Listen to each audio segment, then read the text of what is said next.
pasaiak 15 ditu gaur, ortzuna da, asteragoa segunak zizkitak bestek.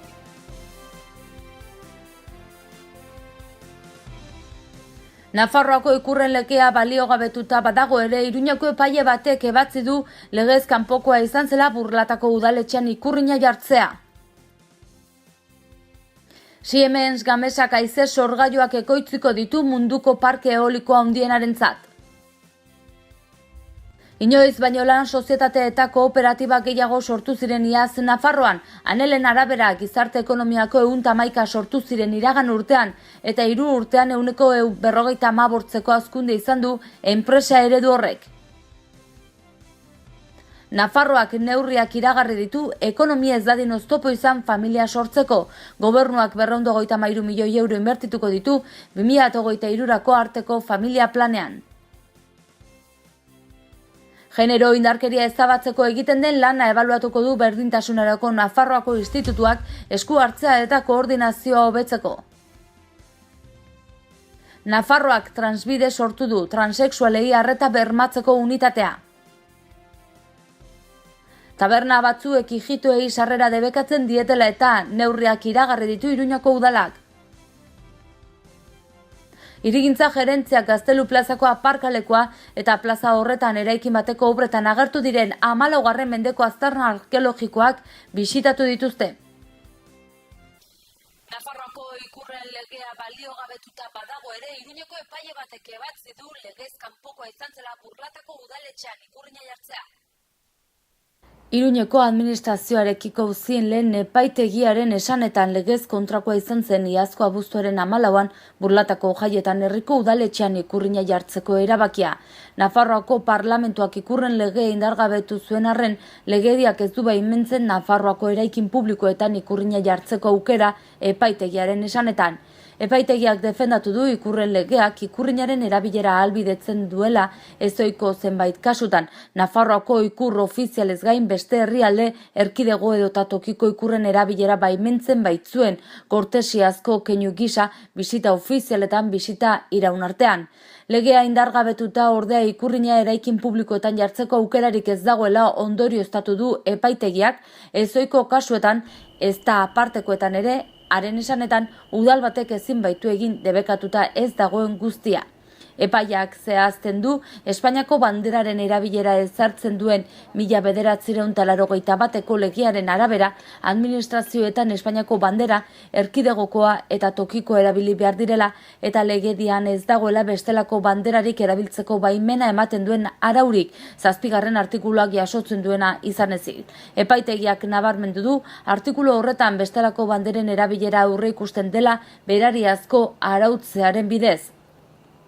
Nafarroaren kasuan ikurrinaren erabilerari bide ematen dion araudirik ez dagoela ziurtatu du epaiak.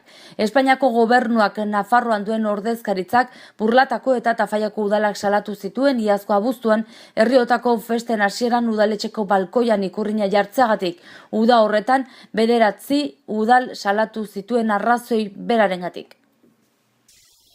Kontratu berri baten albistea dugu orain, Siemens Gamesa haize sorgailuak ekoitzeko ditu parke eoliko handienarentzat. Danimarkako Ørsted konpainiak itsasoko parke eolikoaren hornitzaile bakarra izendatu du Siemens Gamesa. Danimarkako Ørsted konpainiak Siemens Gamesa enpresa aukeratu du Onsea Project 2 itsasoko parke eoliko handiena izango denaren hornitzaile bakarra izateko. Ingalaterrako uretan egongo den parkea ez da 2022. urtera arte martxan izango. Siemens Gamesako arbidez azaldu duenez, Ingalaterrako ekialdeko kostatik 89 kilometrora eraikiko duten parke eolikoan SG 8.0/167 modeloko turbinak jarriko dituzte eta horien mantenuaz ere arduratuko da. Offshore parkea munduko handiena izango da 2022. urtean martxan jartzen dutenean. Horrez gain, Siemens Gamesak inoiz parte hartu duen proiekturik handiena da Ørstedek garatutako Onsea One parkearen aurretik. Onsea Project 2 Ingalaterrako ekialdeko kostaldetik 91 kilometrora eraikiko dute itsasoan eta 462 kilometro kuadroko eremua hartuko du. Eta ekonomia kontu datuekin jarraitu, zinez beniola sozietate eta kooperatibak gehiago sortu ziren iaz Nafarroan. Anelen arabera, 3 urtean 155ko hazkundea izan du enpresa eredu horrek. Pozik eta harro azaldu da Ignacio Ugalde Anel Nafarroako gizarte ekonomiako enpresen elkarteko presidentea. Kooperatiba zein lan sozietateen kopurua goran zari da eta ondorioz gero eta enplegu gehiago sortzen dute. 1746 lanpostu sortu zituzten iaz, iragan urtean Nafarroan arlo pribatuan izandakoen laurdena, 126 zehazki. Uneotan eredu horren alde egiten duten enpresek 12.826 langileri ematen diote lana. Azken 4 urteetan enpresa horietako lanpostuak 142 handitu dira. Nafarroan 483 kooperatiba daude, naiz eta enpresa gehienak Iruña herrian sortu diren, Aneleko presidenteak azpimarratu du Herriberan, Sakanan, Lizarraldean eta Nafarroa erdialdean garapen handia izan dutela. Horrekin batera mendialdean proiektu berria bultzatu dituzte.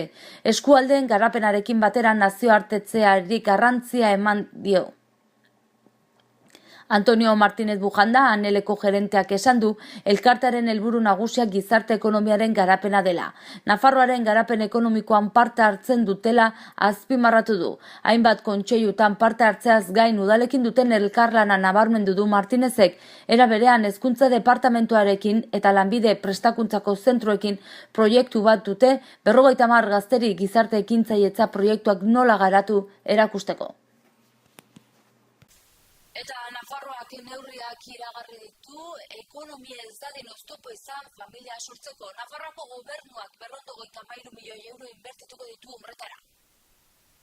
Nafarroako gobernuak familia haurtzaroa eta nerabezaroa babesteko bigarren osoko plana aurkeztu zuen atzo. 2018tik 2023 bitarteko iraupena izango du eta gobernuak 233 milioi euro inbertituko ditu, aurrekoan baino 52 milioi euro gehiago. Egitasmoaren helburuen artean daude prebentzioa, arreta goiztiarra, komunitate lana eta seme-alabak dituzten familien diru sarreren bermea, bereziki egoerarik zaugarrietan daudenenak. Miguel Laparra eskubide sozialetako lehendakari ordeak aurkeztu zuen egitasmoa. Plan horren bitartez, familia eta haurtzaroa ekarri nahi dituzte politika publikoen erdigunera. Baliagarria izango da, aukera berdintasuna lortzeko, baita ongizate estatua eta herritarren bizi kalitatea mantentzeko ere. Ekainan aurkeztu zuten diagnostikoan zenbait arazo detektatu zituzten egungo planak aintzat hartzen ez dituenak. Besteak beste, pobreziaren hazkundea, atzerritarren arazoak, genero indarkeria eta familia barruko indarkeria. Horiei aurre egiteko dokumentuak hainbat erronka proposatu ditu Laparrak azaldutako moduan. Esaterako, zerbitzuetan oinarritutako familia politika eredu bat ezartzea, familia politikak garatzeko tresnak hobetzea, haurtzaroko pobreziaren eta belaunaldien arteko desoreken transmisio gutxitzea eta haurretan nerabeek parte hartzeko bideak bultzatzea. Planaren bitartez populazio piramidaren oinarria zabaltzea dute xede Laparraren hitzetan. Horretarako neurri publikoak ezarriko dituzte faktore sozioekonomikoek ez ditzaten familiak baldintzatu seme-alabak izateko orduan, zergak arintzea edo oinarrizko errenta bermatzea kasurako. Gazteentzako lanbide eta etxebizitza sarbiderako planak ere egingo dituzte emantzipazioa bultzatzeko. Dokumentuak prebentzioari garrantzia handia emango diola adierazi zuen Laparrak, arreta goiztiarreko unitate integral bat ezarriko da Nafarroa osoarentzako. Gainera, gobernuaren konpromisoa helarazi zuen 0-3 urte arteko garaian kalitatezko hezkuntza eskaintzako. Hezkuntza arloan programak ezarriko dituzela jakinarazi zuen. Besteak beste, eskola porrota saihesteko, eskolan bizikidetza hobetzeko, hezkuntza barneratzailea bultzatzeko eta aniztasunaren arreta hobetzeko. Bestetik, atzerritar jartorriko herritarrei eta herritarri jitoei babesa emateko ekintzak garatuko dituzte. Hala nola, kultura arteko programak edo orientazio programak. Berdintasunerako Nafarroako institutuak, gobernuak, generoa ezabatzeko egiten duen lana ebaluatuko du, esku hartze eta koordinazioa hobetzeko. Hasiak dira berdintasunerako Nafarroako institutuan ebaluazioak egiten. Gobernuak emakumearenganako indarkeriari aurre egiteko bidean zer nolako zerbitzuak eta baliabideak dituen aztertu eta datuak jasotzen ari dira, gero etorkizunera begira jarri eta hobekuntzak egin ahal izateko. Xedea esku hartzean eta koordinazioan hobetzea izan litzateke. Institutuko zuzendari nagusiak Mertxe Leranozek azaldu du iaz zenbait aspektutan aritu zirela ebaluazioa egiten. Arreta juridikorako zerbitzua aztertzeko aukera izan zen eta baita harrerarako baliabideak eta laguntza ekonomikoak ere. Laster emanen dituzte gainera horien inguruan atera dituzten datuak. Horrez gain, iaz egindako zenbait lanen inguruan ere aritu da Leranoz. Emakumearen indarkeriari aurre egiteko abian jarritako ekintza plana indartzea eta tokian tokiko lana. Harrerarako kudeaketa lana eta indarkeria pairatzen duten emakumeenganako lehen mailako arreta. Aurrera jarraituko dugu albisteekin, Nafarroak transbide sortu du transexualei arreta bermatzeko unitatea. Nafarroako gobernuaren osasun departamentua transbide jarri du martxan, transexualei, transgeneroei, intersexualei eta horien senitartekoei kalitatezko arreta integrala emateko berariaz sortutako unitate berria da transbide. Foru gobernuak 2017ko ekainean onartutako LGTBI kolektiboaren berdintasunaren legearen baitan sortua. Unitate berria erreferentziazko zentro bihurtu nahi du eta besteak beste hauek izango ditu helburu. Informazio eta aholkularitza pertsonalizatu eskaintza, tratamenduak dituen onurak eta arriskuak aztertzeko egin beharreko proba eta miaketak egitea eta aholkatzea, tratamendu mediko eta kirurgikoak egitea eta behar duten edota eskatzen duten senide eta pertsonei babes eta laguntza emozionala ematea. Ekainean sortutako legeak hainbat eremu hartzen zituen bere gain eta osasunaren alorrean pertsona horien errealitatea, patologia gisa ez hartzeko konpromisoa bermatzea zuen jomuga. Hala, arreta zerbitzu horrek sexu identitatea autodeterminazio libre izatea du lege, hau da, eskubide hori ezingo da ez mugatu, ez murriztu, ez zaildu, ez da baztertu ere. Pertsonak sentitzen duen identitate sexuala bermatzeko tratamendu mediko eta kirurgikoak berak eskatuta egingo dira, behin informazio objektiboa eta zientifikoa jasota, onuren eta arriskuen berri izan da eta libreki eta borondatez onartua. Hori horrela hemendik aurrera ez dira beharrezkoak izango psikiatria dituen esku hartzea. Unitate berri hori transexualitatea hartatzeko batzordean aurkeztuko dute gaur hilak 15. Taberna batzuek ijitoei sarrera debekatzen dietela eta neurriak iragarri ditu Iruñako udalak.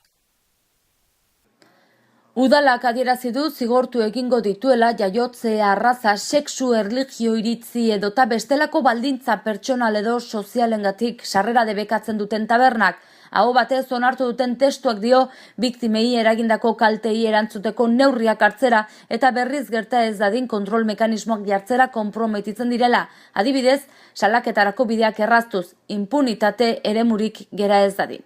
Nafarroako establezimenduko sarrera irizpideak arautzen dituen 33/2011 foru dekretua berrikusteko erabakia ere hartu dute. Nafarroako osos arrazakeriatik eta gaz kalo ijituen elkartetik jakinarazi dutenez urtetako arazoa da, baina azken boladan kasuak ugaritu egin dira. Hirigintza gerentziak Gaztelu plazako aparkalekua eta plaza horretan eraikin baten obretan agertu diren 14. mendeko aztarna arkeologikoak bisitatu ditu. Hirigintza gerentziak bisita egin du Gaztelu plazako lurreko aparkalekura. Iruñeko alkate Joseba Sironek eta gerentziako gainontzeko kideek aparkalekuko lehen solairutik barna ibili dira haren egoera ikusteko ohiko mantentze eta kontserbazio lanen ondoren. Lan horiek etengabe ekiten dira lurpeko aparkaleku bat bezalako azpiegitura batean. Halaber, kontrol sistema aldatu da gauez aparkalekura sartzeko, ateak itxi ahal izateko eta bezeroendako arreta zerbitzua dago, egunean 24 orduz. Lurpeko aparkalekua bisitatu ostean, hirigintza gerentziako kidek Gaztelu plazako eraikin batean egiten ari diren obretan agertu diren 14. mendeko aztarna arkeologikoak ikusi dituzte. Itxura guztien arabera, Luis Utin erregearen antzinako Gazteluaren dorrearen eta arresia atal baten zati bat dira, 1305 eraikitakoa eta hortaz, erreferentzia historikoa duen hiriko gaztelurik zaharrena litzateke.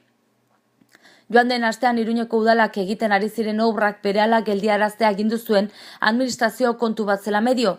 Izan ere, enpresa sustatzaileak ez zuen zegokion baimena gune horretan indusketak egiteko, bakarrik laginketa arkeologikoak egin altzituen, eraikinaren azpian zer egon zitekeen zehazte aldera. Udalak hilabeteko epea eman dio enpresari proiektu berri bat aurkez dezan, non baimenik gabe gauzatutako obren deskribapena jasoko baita behar izanez gero horiek legeztatzeko. Halaber, behin betiko jardunketa proposamen bat aurkeztu beharko du, baldin eta baimen eskuratzeko aurkeztutako proiektuak aldatu behar badira, eta eskuartzea arkeologikorako proposamena.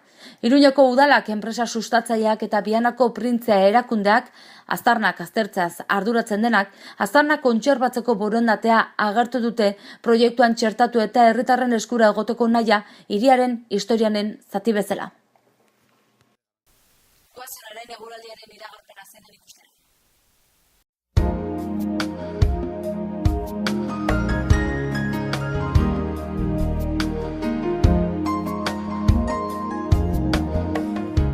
Hodeiak eta ostarteak goizean ateri eutsiko dio orduan. Arratsaldetik aurrera laino ilunagoak agertuko dira eta baliteke zenbait tokitan euri txikia botatzea. Hego-mendebaldeko haizea nagusi, temperatura nahikoa edo nabarmen igoko da.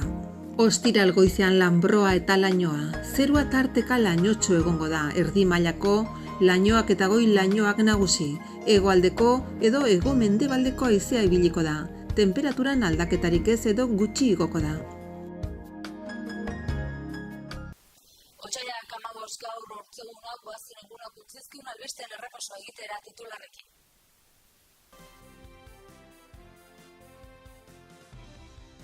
Nafarroako ikurren legea baliogabetuta badago ere, Iruñeko epaile batek ebatzi du legez kanpokoa izan zela Burlatako udaletxean ikurrina jartzea. Siemens Gamesak haize sorgailuak ekoitziko ditu munduko parke eolikoa handienarentzat.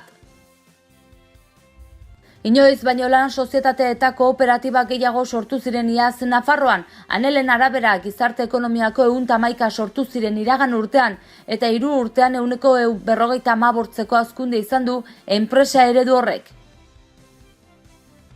Nafarroak neurriak iragarri ditu ekonomia ez dadin oztopo izan familia sortzeko.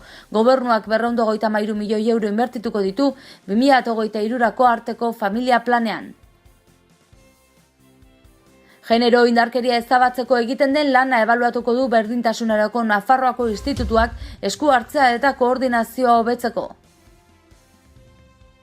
Nafarroak Transbide sortu du transexualei arreta bermatzeko unitatea. Taberna batzuek ijitoei sarrera debekatzen dietela eta neurriak iragarri ditu Iruñako udalak. Hirigintza gerentziak Gaztelu plazako aparkalekoa eta plaza horretan eraikin bateko obretan agertu diren 14. mendeko aztarna arkeologikoak bisitatu dituzte. Eta bertzerik ez gaurko, zauxe izan dena, mi esker zen arretagatik eta hortzegun izan.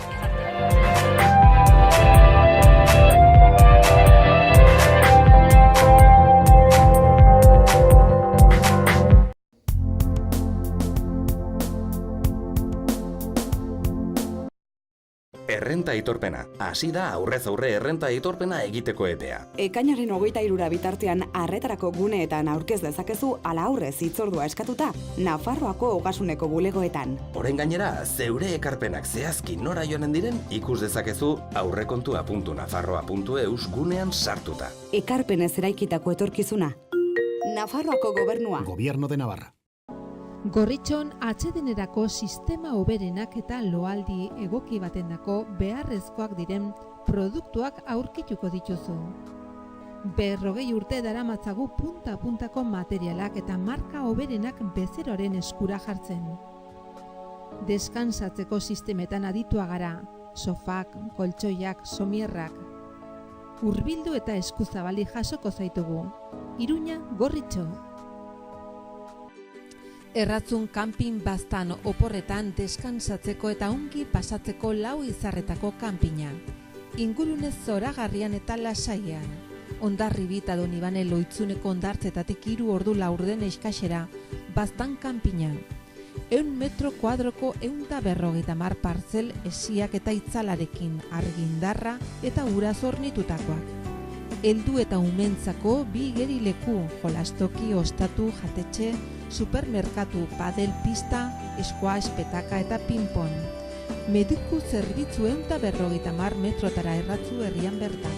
Erratzun Baztango bihotzean Baztan kanpina.